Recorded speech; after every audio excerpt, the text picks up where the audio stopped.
Hey guys, welcome back to the channel. Alrighty, I'm in DCS world. It's Christmas Day. The third sale in 3 months is going on right now. I think it's called the winter sale this time. And I picked up the P-51D Mustang in addition to the F-86F Sabre. Enjoying the Mustang, not really enjoying the Sabre, but that's another video. So this is the wallpaper that you get when you select the wallpaper from the Mustang icon here. And in addition, this is the same crappy music that you get with every DCS module practically from Eagle Dynamics. So that's kind of a bummer. I wish they had the period music like they did in the Spitfire. If I go to the Spitfire and I set the thing, you get that big band music, which is pretty cool. And then if you go to the Sabre, kind of the same thing. They have their own period music. Doesn't that set the mood? It's the little things, guys. It's the little things, you know, that doesn't take much effort, but could make a difference. And this is my first impressions video, and when it comes to most people, I think first impressions mean a lot. So there's a missed opportunity right there that would have been something very simple for them to do. So let's take a look at what you get. If you get the P-51D Mustang, let's go to instant action. So on the default caucus map, they're very generous. Free flight over Poti, P-51D versus Focke-Wulf 190, P-51 versus P-51 Intercept, ground attack, cold start Vizani, takeoff at Butami, and final approach Locini. Let's take a look at the P-51 versus the Focke-Wulf 190. As most of you know, I suck at dogfighting, and especially in a prop plane. So I'm going to do my best here. And the first thing that you'll notice is it has a gyroscope. I'm going to switch that right now to gyro and fixed both. It's got a gyroscopic gun sight.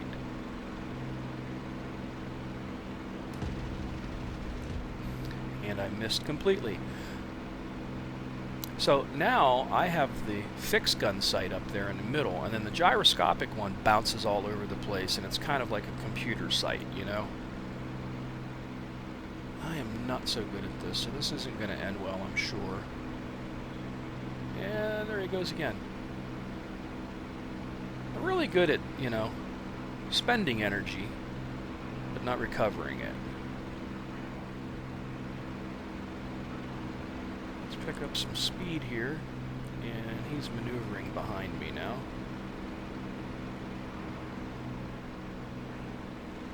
So I was kind of fired up to get the Mustang, because I do like World War II stuff.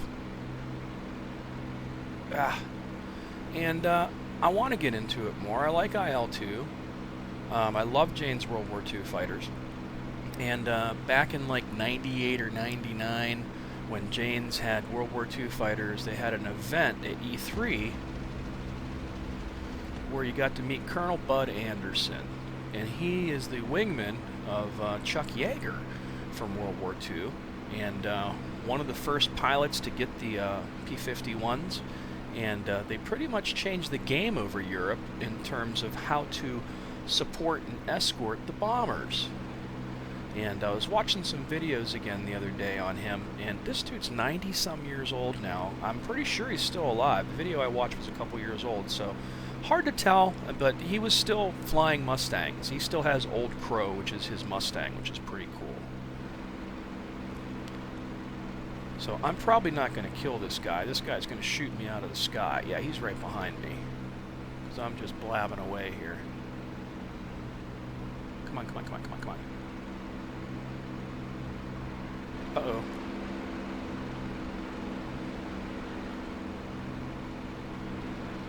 Yeah, I can't find him. Is he going to pass me? Right on my side. Man, I really hate track IR sometimes. I'm so much more used to using VR now that track IR is almost useless to me. It's really hard doing this sometimes with track IR. Come on, come on, come on, come on, come on. Ah! Close. Alright. I'm going to jump back out of here before I get blown out of the air and get a little embarrassed. I'm never embarrassed, to be honest. Okay. That was a dogfight, and that was how you change the gun sight. There's a little switch in there to go from gyro to fixed, or fixed and gyro both. Yeah, the gyro one's just all over the place, and it's not much use to me. Let's check out the ground attack. This thing also has ground attack abilities, which is pretty cool. Alright. Turn my rockets on. Let's change that damn gun sight right now to where I have something useful. And yes, I know I have labels on, but I need them. I have shitty eyesight and I'm old. Oh shit, forgot one more thing.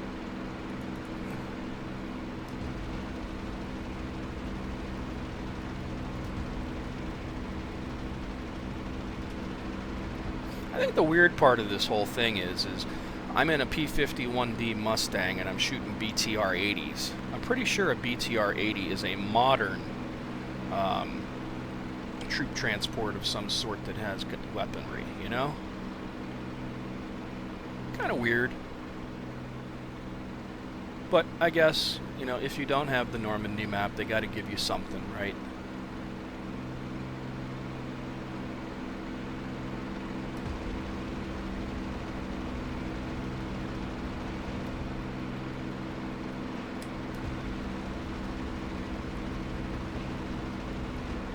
Alright.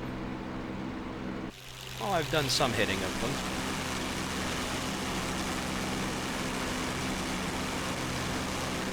Beautiful model too, the Mustang.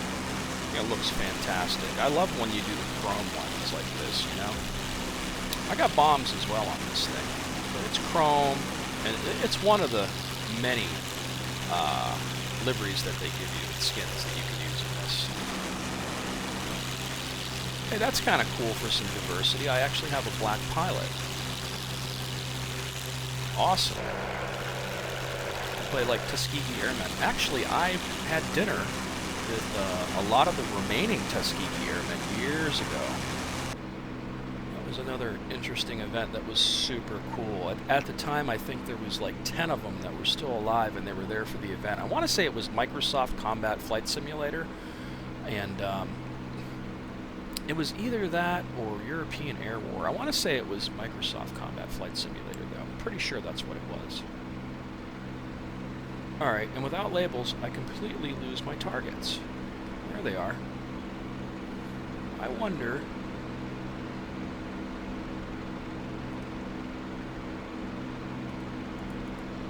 There we go. I wonder if it'll let me drop this bomb now. I don't know a hell of a lot about this thing and dropping bombs, but take a look around the cockpit before I die. Pretty nice cockpit overall.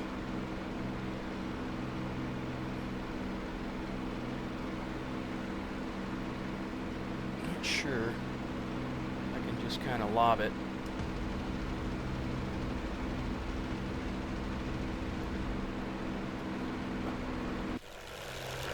Oh, they're off. God damn, I was close. Look at the crater. Well, A for effort, right, guys? So as you can see, it does have useful air-to-ground capabilities. And some really beautiful skins. Oh, and I can fly this a little better than I can fly the Spitfire. So there's that.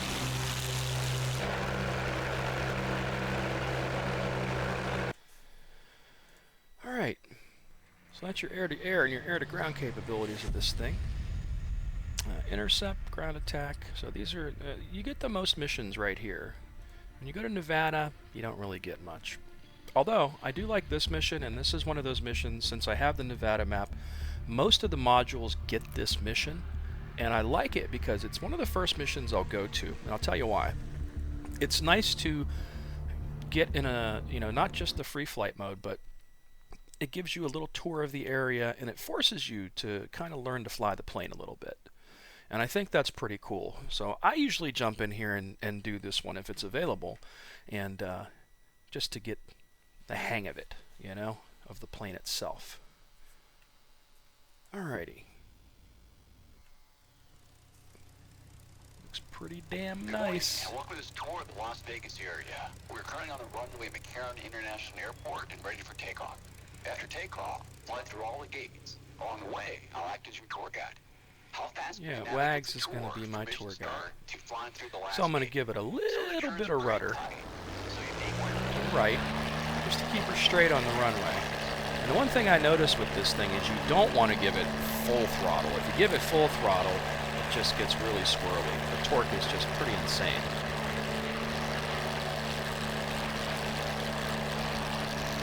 So with reasonable throttle, and then once you get into the air, jumping back and pushing her all the way forward,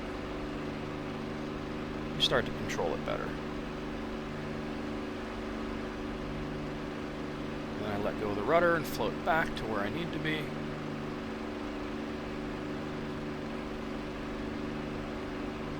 And then you just fly through the hoops.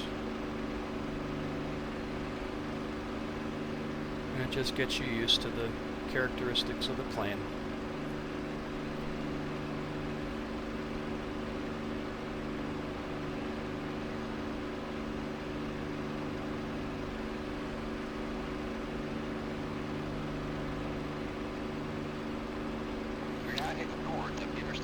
And it's definitely more forgiving than the Spitfire is.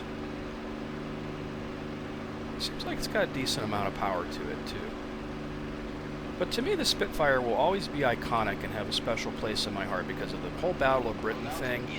And, you know, Iron Maiden, like, if you look at the Aces High and the artwork for that, Eddie is in the cockpit of a Spitfire, you know? Just one of those things. It's nostalgia for me.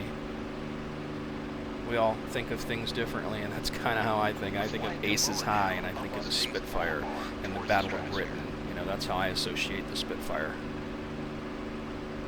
Beautiful plane, though, and I really want to like it, but I definitely like the Mustang more now.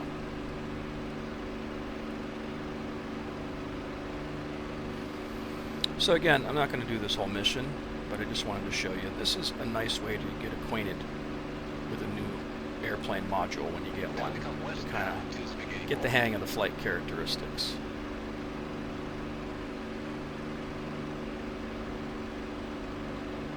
And as you progress through this, some of the turns get a little tighter, you know, and by the time you get there, you've kind of got the hang of it a little bit, and you can pull the turns a little tighter. Going back to the northeast now, we'll head over to Las Vegas Air Force Base. And as you can see, the cockpit's amazing. They did a fantastic job of this cockpit.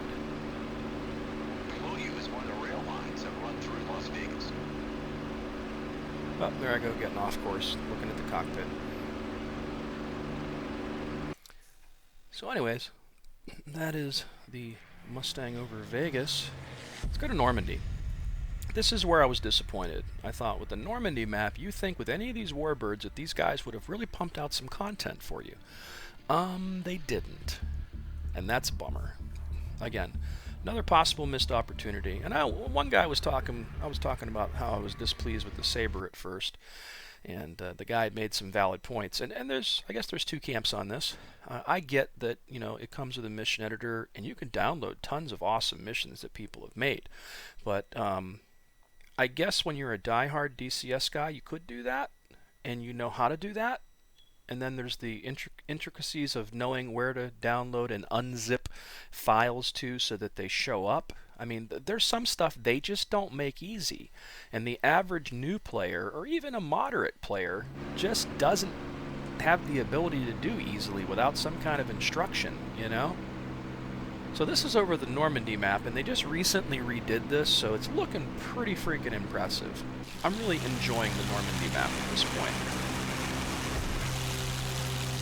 And it's one of the things that sparked me to pick up the P-51. I'm thinking, wow, I bought this map a long time ago, and now it finally looks pretty impressive. Awesome sauce. So I'm really trying to get into World War II more in DCS, even though it's an expensive investment versus, say, IL-2. I like DCS a little better, you know? IL-2 is more fun, though, I guess. Easier to jump in and fly around and shoot things. This one's a lot more challenging, so I'm trying to put my being old and, you know, opinionated aside for a minute to try to learn this a little bit better and get through the challenges of it. But as you can see, Normandy's looking really good, and this P-51 really looks the part here. I mean, it really looks in place. But the guy was going on to say that, you know, it's great that we have the mission editor, we can create everything we want, we can go to multiplayer servers, do all that stuff, but for the new guy, or the guy that just, you know, I come from the old school where, like, when you buy a simulation, you got a bunch of content for it. You were able to jump in, fly, and play. And I still think that should be a prerequisite when it comes to this kind of stuff, you know? I don't think, I mean, if this wasn't on sale, I don't know that it was worth $50, and I'll show you why here shortly, because of the lack of content that comes with it. You should have enough content to get somebody through to get to the point that they want to use the mission editor. You know what I mean? Like, okay, that mission was cool, I flew it. This mission was awesome, I flew it. This other mission was not so cool, maybe I could do better. You know what I mean? It should be a progression. It shouldn't be just, you know, okay, here's a module and really nothing else. Have at it, you know? I don't think that's the right answer. I really don't. And the other thing is I think they need to be held more accountable these days, because when it comes down to it, there's not a lot of competition. So without competition, developers can get a little lazy. And I'm not saying these guys are lazy. I'm just saying nobody's going to bitch about it. They're not going to, and they're just going to keep doing it. When there's competition, it inspires people to do better. And there really isn't in the simulation market. There's IL2 and there's DCS, and that's pretty much it. There isn't much else, unfortunately. And I love DCS, but I think competition is something that's needed at this point to make everybody up their game a little bit. And it's a missed opportunity, because the developer knows the ins and outs of their module and their airframe and the capabilities of their fighter or bomber or whatever the case may be.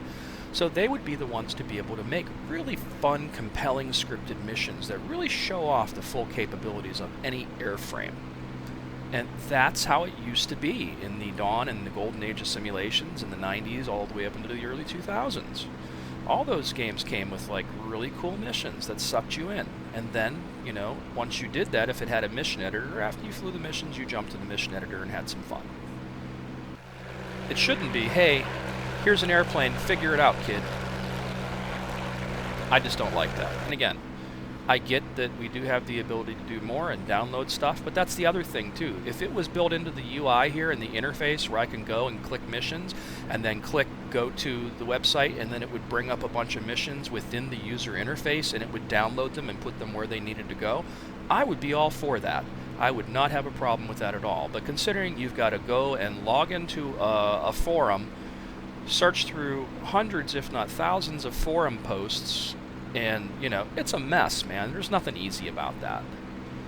Especially for somebody that's new or even a moderate simmer. You know, I don't want to do that. I'd rather jump in and get something for my money to begin with, and then go do that kind of stuff. And this is 2019. It wouldn't be impossible to figure out a way to do that nicer, you know? So, rant mode off. Normandy's looking beautiful right now. They really did update this, and it looks so awesome. The trees aren't that crappy lime green color. They draw in rather nice at this point. So let me jump back. And, so at Normandy, you really don't get shit. You don't. In Persian Gulf, you get nothing, which is expected. I expected that. It's a Persian Gulf, you know. I wouldn't expect them to give me missions for a World War II warbird. Okay, P-51. 1, 2, 3, 4 missions. Really, guys? 4 missions. 4.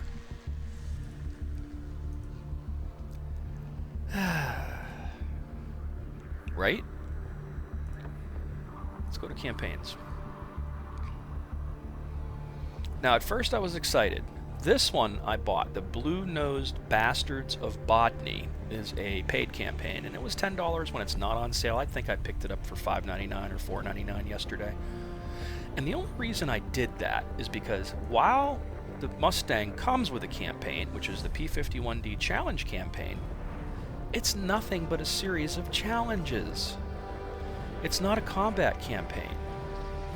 Now, there's two ways you could think of that. One is, I'm going to give them credit because I think it's nice that they did that, because it gives you, I'm not going to be able to do this, a crosswind landing. I haven't even landed this thing yet. This is why I'm stuck on this mission at this point, but just to give you an idea. It's nice that they give you these challenges so you can learn the airplane better. Bravo, you know? I applaud them for that. That's awesome, you know? Good for them.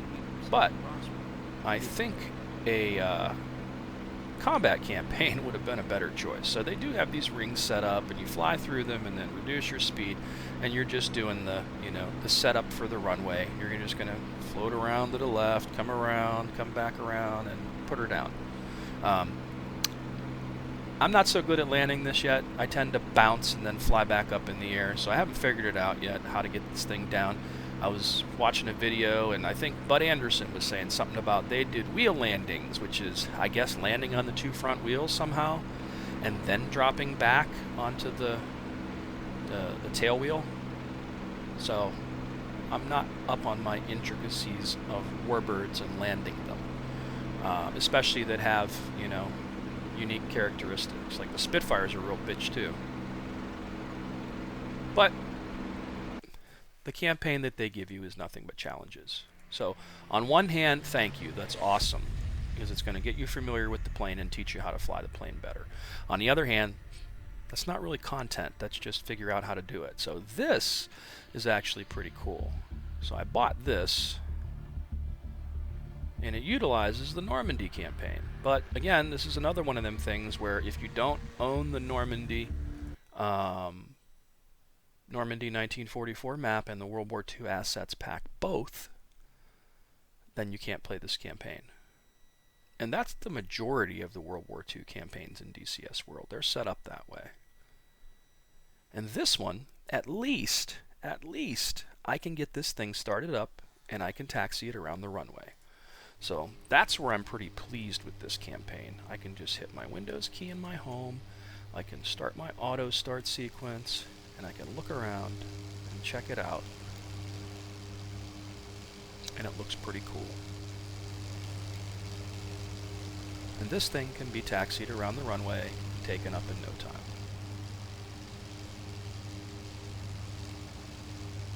Pretty cool. You can see your guys getting together over there, getting ready to take off as well.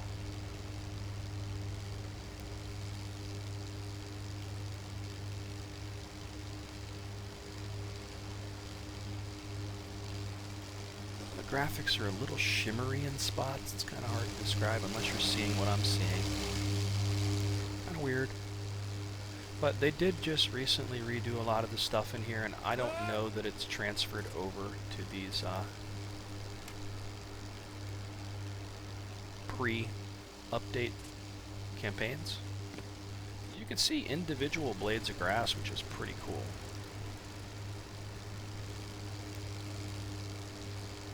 Okay, we're almost started up. So this is the first plane I've ever got in DCS that, like, it starts up in like a minute or two. Look, I'm ready to go. Really, guys? That's awesome. Thank you. Thank you for that. Because I hate starting planes up and doing that shit. Alright, I'm going to give her a little juice. And I'm going to maneuver it around with my rudder pedals. It's kind of a combination of rudder pedals and then hitting the left toe brake. Turns more drastically.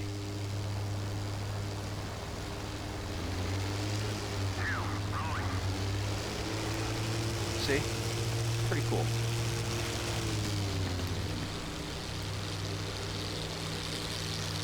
So I'm just going to follow these guys around here. Try to stay the hell out of their way.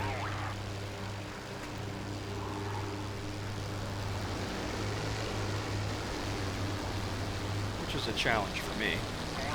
But I'm special. Whoa, too much gas.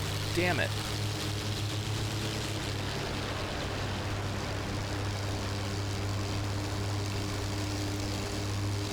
Uh-oh, this guy's going to run into me, I have a feeling. But I'm not going fast enough.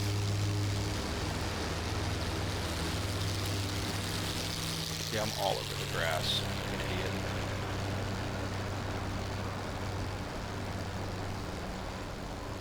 Slow this shit down a little bit. Alright, brake, brake, brake, brake, brake, brake, brake. Turn around. Whoa. Whoa. That's not good. Leave it to me to fuck it up. Oh, of course, when I make a video, you know, any other time I'm fine.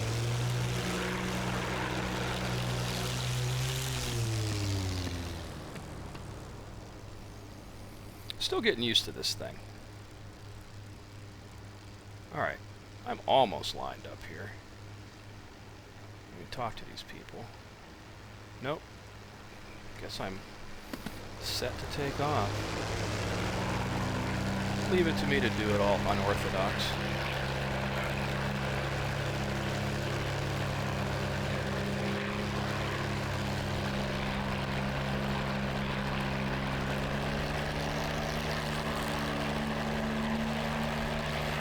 Slightest right rudder to keep the torque in line.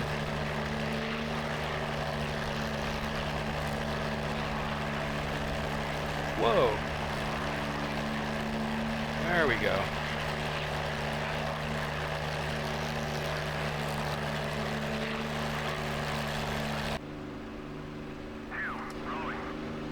Give her some juice, let go of those pedals, and we're up and away. Now's a nice time to look at that cockpit.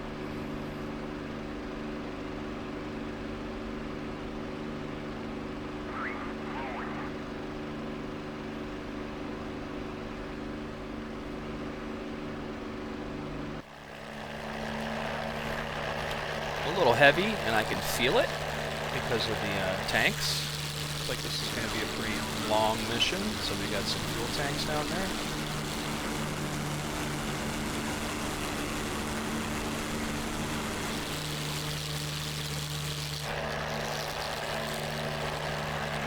And certain times of the day this terrain looks a little weird in this campaign, but it is what it is.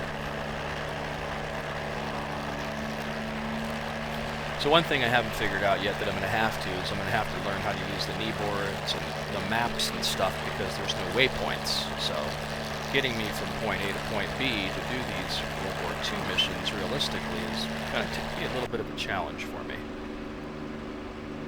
So I'm not quite used to that. Even in the older World War II sims, you had some kind of waypoint indicator on screen to help you out, you know?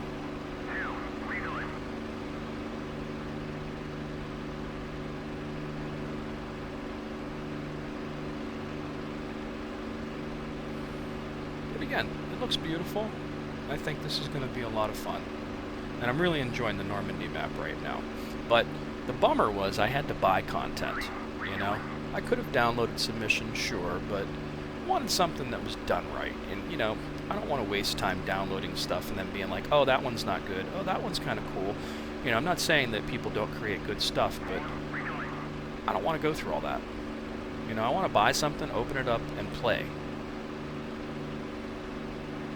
And I think that's one area where, like, you know, they really don't try that hard sometimes, and they really should.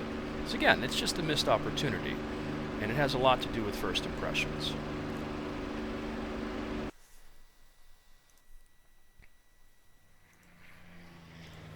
Alrighty, so let's jump out of there. So you have a campaign, but it's nothing but challenges, and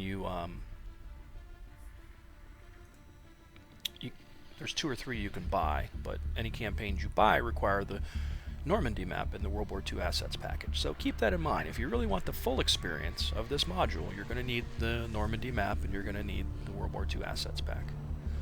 So these are pretty cool. So they got aerial gunnery gyro sight that teaches you how to use this. They also have aerial gunnery gyro sight solo practice. So I wish more training missions were like this that had to offer you the solo practice version of the training mission. This way, once you've done the training mission, and let's say you screw up, you don't have to start over again and go through all the horse shit of pressing the buttons and doing things just to get back to where you want to go with the training mission.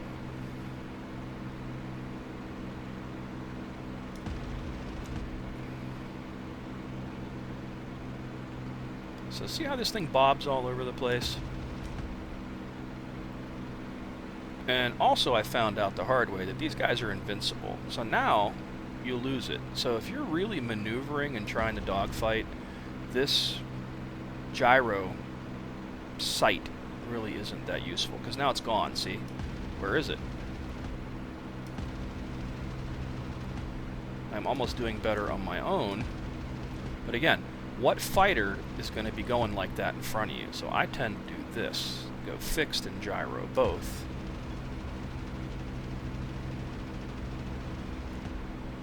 But this guy's invulnerable or something.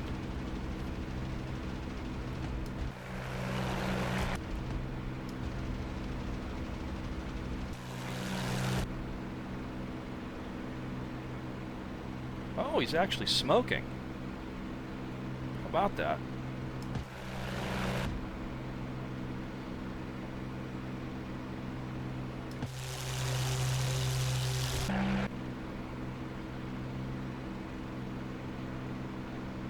Did he bail? Yeah, he did. I thought that guy was invulnerable. I was doing this the other day, and I swear to God, the second guy just did not die.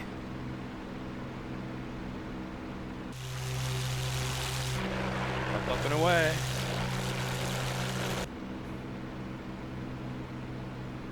So again, it's nice that you can jump in here and do this and not have to go through the, okay, press the button, do this, do that, do this, do that.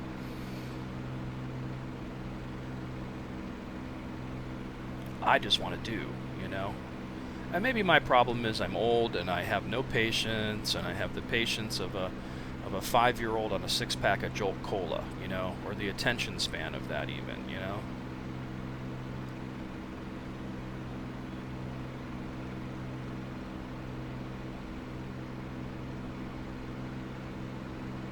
And these take place over the Black Sea Caucasus map.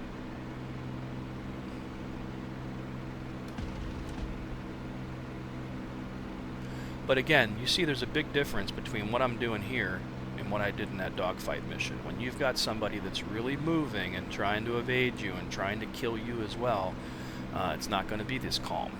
This is just a nice to get used to the sights themselves, you know, to get a rough idea of how it's supposed to work. Because it doesn't go this well.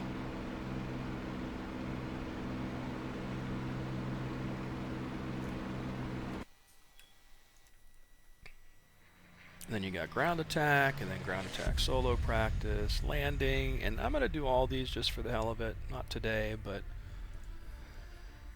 I like the Mustang. I really do. I genuinely like the P-51D Mustang, and I like it more than I do the Spitfire, and it really bums me out to say that because I really wanted to like the Spitfire more.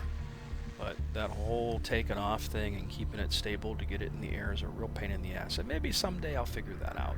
But this is more my style. This is more my pace. You know, I can enjoy this. And it's not terribly hard for me to enjoy. So that's pretty much it, guys. That is the P-51D Mustang.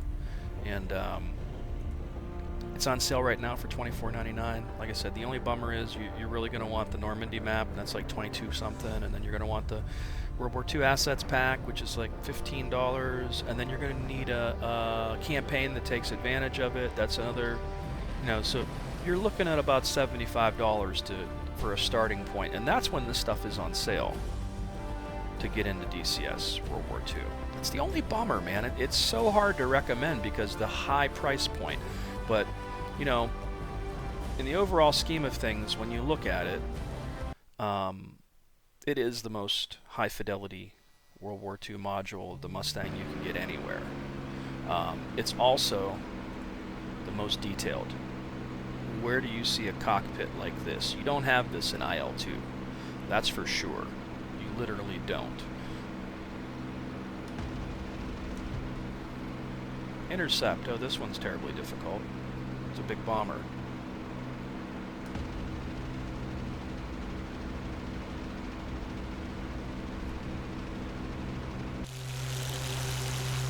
Boom. Bye-bye.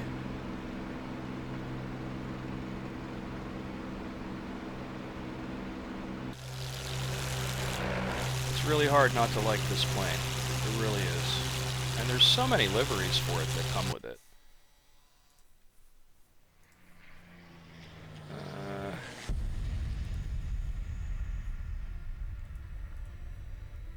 But overall, like I said, I do enjoy it.